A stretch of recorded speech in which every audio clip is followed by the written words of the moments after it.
it's a good point. I've been part of some rebuilds where I've been a head coach as one of those where you have to do a lot of the dirty work, which has already been done here. And it's really good. I mean, these guys have worked really hard before I got here, so it was easy stepping in. These guys know what's expected of them. They know how to play. My job is to just try to make them better players, make them understand the game a little bit more, and some experiences that I've had, bring that to bear on them without having to worry about the not so fun stuff with coaching. These are good guys. I mean, they're eager. They want to learn. They don't know everything yet, but that's okay. That's why I'm here, is to teach them. So it's been great. One of those experienced players, we were just talking to Brian London. Yeah. What are your initial thoughts on him? Being a leader of this team, one of the leaders in tacklers. Yeah, I mean, the first thing that jumps out about Brian is you can tell that he's played a lot of football. I mean, it jumps off just how he carries himself.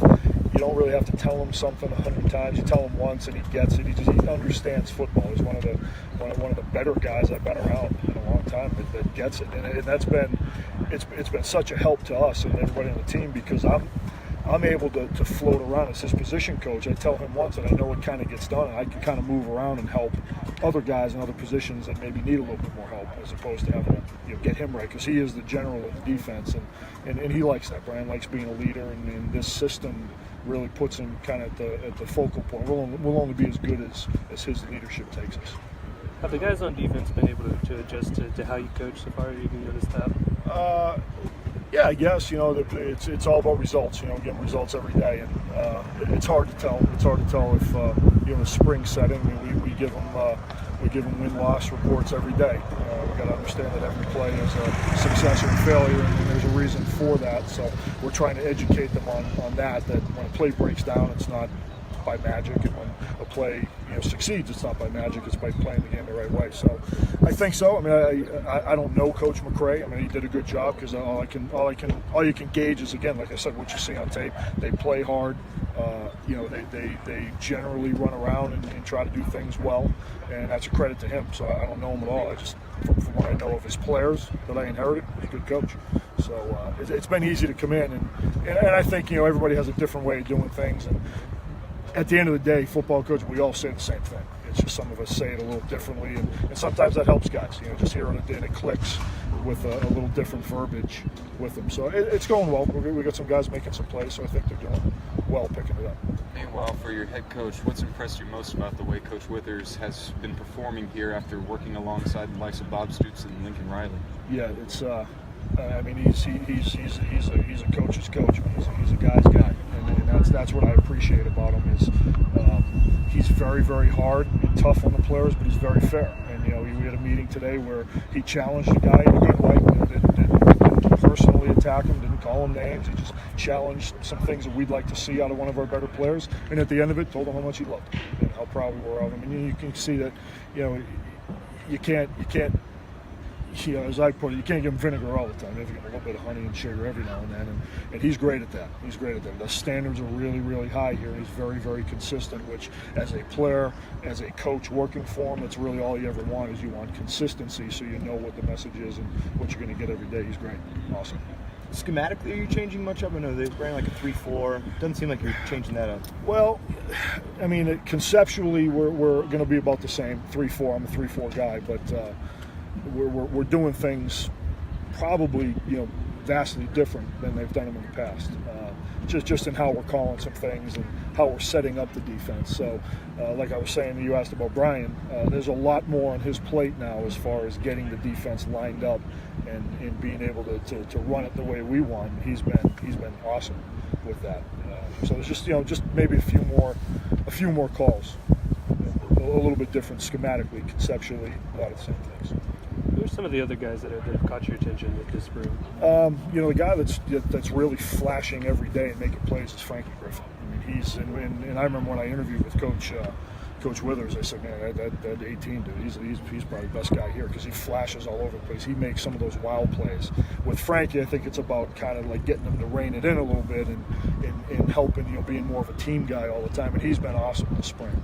His production is off the charts, making a lot of plays. It's a good scheme for him, because he's getting to do probably a few more things than he did last year, and we're going to use his talents. He's been really good. Hal Vinson has been steady.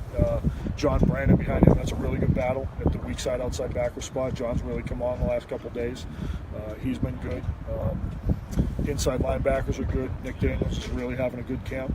He's another one. It's a lot like Brian. Very different personality-wise, but football player-wise, very similar. He's really, he's another. You tell him once and he gets it done. Just has a really good instinct for the game. So there's been a lot of guys. I've been really pleased with a lot of them, and there's been some guys that just need to come along and progress like some of these other ones. And we tell them every day, we're just trying to find our best 22, and that means our most dependable 22. Not necessarily the best players. Unfortunately, we may have a best player that's going to get left by the wayside because he's not dependable. And it's about dependability and guys, letting guys like Frankie and Brian. It's okay to be soldiers too and let them make all the plays. We don't care who makes the play. We just want them done. So Brandon's playing outside linebacker now.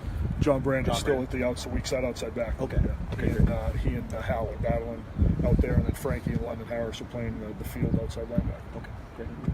Cool. And at corner, Brian was saying Keyston Roach has been stepping up a little bit. Yeah, Keyston's been a little inconsistent with his health. He's been in and out. He missed a couple practices late last week and one this week with his hamstring, so that's kind of put him behind the eight ball a little bit. But when he's been out there, he's been pretty good. It's hard to really comment on it. And he missed the first real scrimmage, game situation that we had the other day, so I can't really say. I know he's got a world of ability. I know he stacks up well with guys at places like that, but we just got to see a little bit more of him. And we're just looking for a little bit more consistency in the back end. Some guys may, not be afraid to make a play, but just generally be in the right spots a little bit more. Kratzik and Cordell Rogers. I almost got mixed up with Stu. Right. They've been stepping up. They've been good. AJ's been great. This is a good system for AJ too, because as much as we need a general, Brian controls the front end of it. We need somebody in the back end controlling the back end of it. And that's AJ. And the challenge for us in the second half of spring is at some point here we're going to mute Brian and we're going to mute AJ. We're trying to get the defense installed and run, but you can already tell guys are, what are we doing? And all eyes go to Brian and all eyes go to AJ. And we got to get out of that mode and get some other guys to take some ownership, because if they pop a shoelace or something, we need to go survive for a series or two, and we have to develop that ability with guys. So we're looking for a little bit more leadership at all those spots. Anyone stepping up on the defensive line?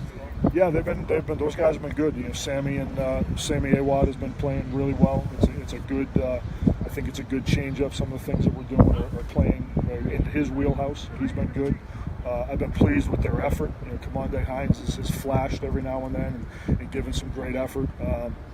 Sevion is a really talented guy, Sevion Patton, and we're going to start moving him around a little bit and try to train him at a few different spots, because he can do a lot of things, and he's going to be somebody that we would seek to move around to try to expose some people and let him work.